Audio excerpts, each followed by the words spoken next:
and welcome to Here Tutoring. In this video, we're going to cover the top 10 tips, tricks, and strategies to use to raise your ACT score. So, without further ado, here they are.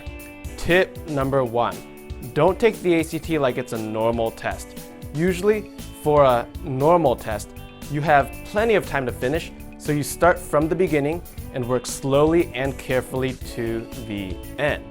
Also, especially for math, you usually have to show all the steps and show the teacher you actually know how to go through the process of answering the questions the right way. But you shouldn't take the ACT this way.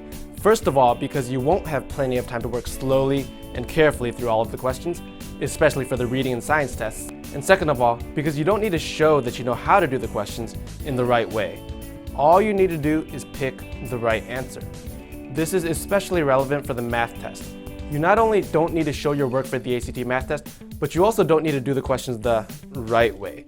There are tricks to finding the right answer, even if you have no idea how to do the question the right way.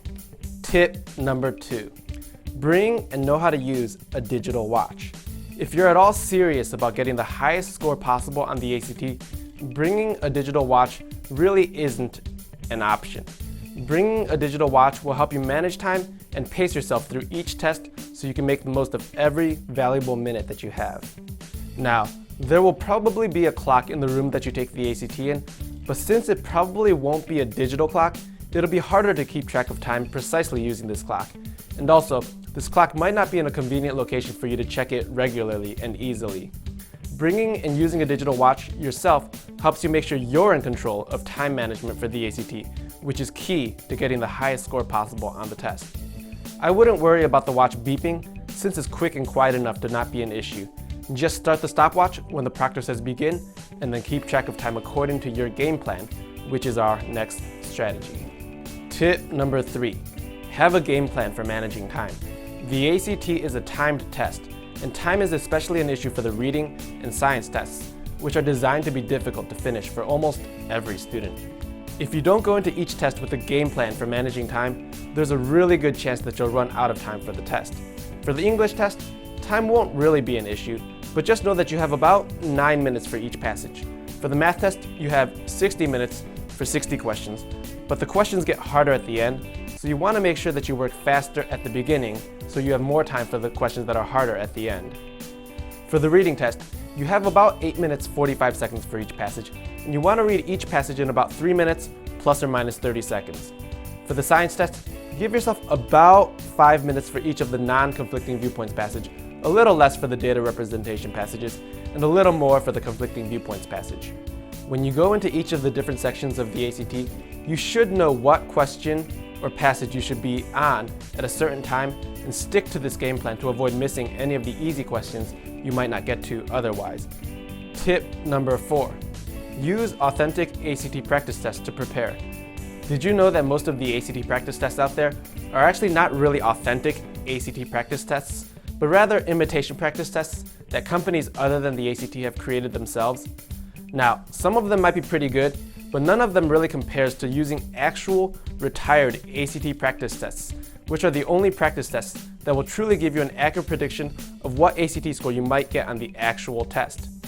Currently, there are 11 real, authentic ACT practice tests out there. 4 of them are free and they can be found in the Preparing for the ACT booklets, which you can find links to below.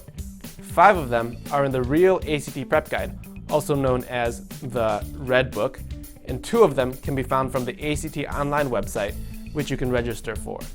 The best way to prepare for what you will actually see on the ACT is to use these real ACT practice tests, and then go to the other practice tests only after you've used up all of these real ones.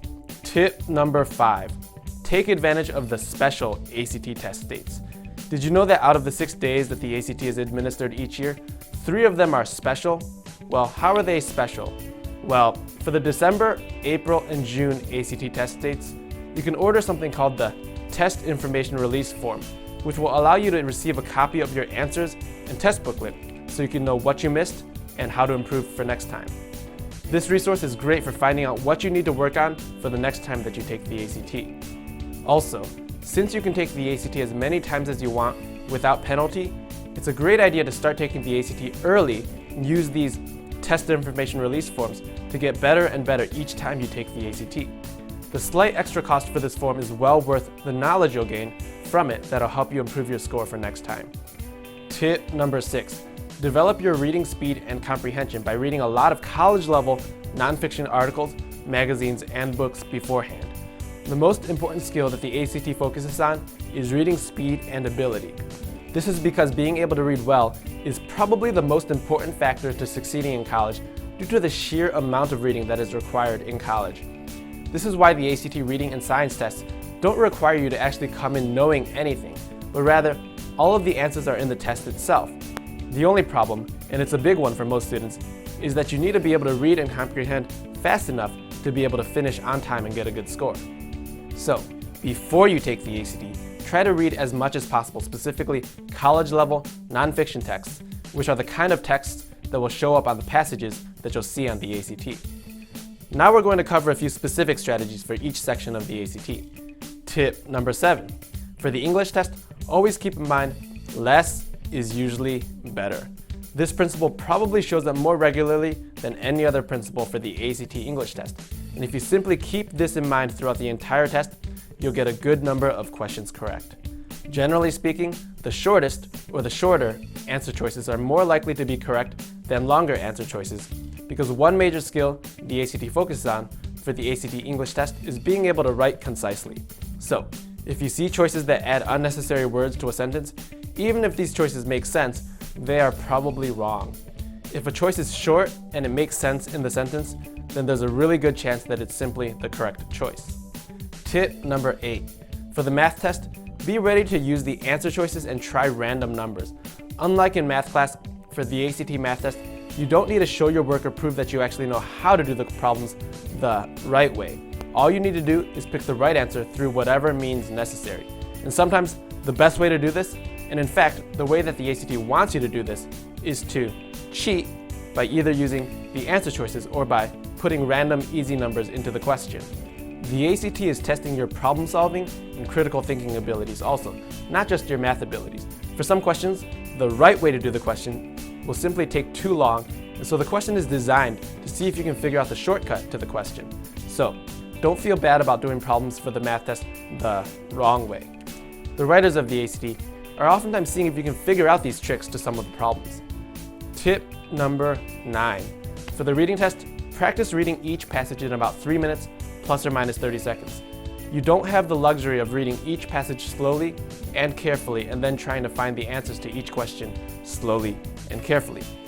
You need a game plan to finish the test within the time limit, and the best way to do this is to make sure you spend only a certain amount of time reading each passage and then using the key pieces of information you gained through this initial reading to answer the questions efficiently. So, know how fast you need to read each passage and know what you want to be looking for as you read through each passage. Don't try to remember every little detail, but rather only the most important details and where to look if you need to find out more specific information. And finally, tip number 10. For the science test, use your fingers to keep track of information. For a lot of the questions that involve graphs, charts, and experiments, you're going to need to constantly go back and forth between the question and the information from the passage. If you just use your eyes, you're probably going to waste a good amount of time trying to find the place you're looking for.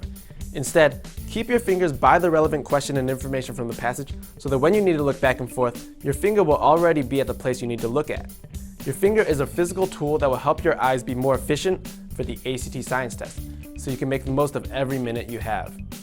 It would also be a good idea to use your finger for every section of the ACT in some way, but your finger is especially helpful for the reading and science tests, which are extremely limited in time.